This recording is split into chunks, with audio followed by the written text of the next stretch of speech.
திருவிழாவுக்கு எப்படி வருவாங்க?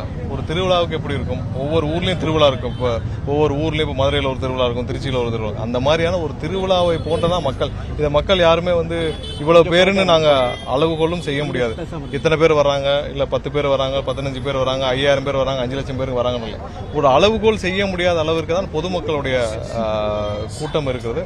கண்டிப்பாக இங்கே எங்களுடைய நிர்வாகிகள் கண்டிப்பாக இந்த வழித்தடங்கள் சுலபமாக வர்றதுக்கான ஏற்பாடுகளை செஞ்சுக்கிட்டு வராங்க.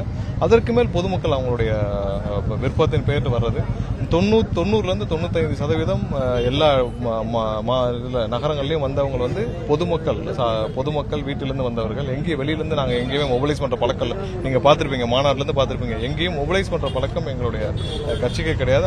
அதற்கான தேவையும் இல்லை. எங்கேயும் ஷோ ஆஃப் பண்ண வேண்டிய அவசியம் இல்லை. பொதுமக்கள் கண்டிப்பாக எங்களுடைய தலைவரை பார்க்க வருகிறார்கள். 70 வருஷத்துக்கு அப்புறம் அவங்களுடைய வாழ்க்கையில் ஒரு மிகப்பெரிய மாற்றம் நடக்க போகுதுன்னு நினைக்கிறாங்க. அதற்கான ஒரு நம்பிக்கையாக எங்களுடைய தலைவரை பார்க்கிறாங்க. அந்த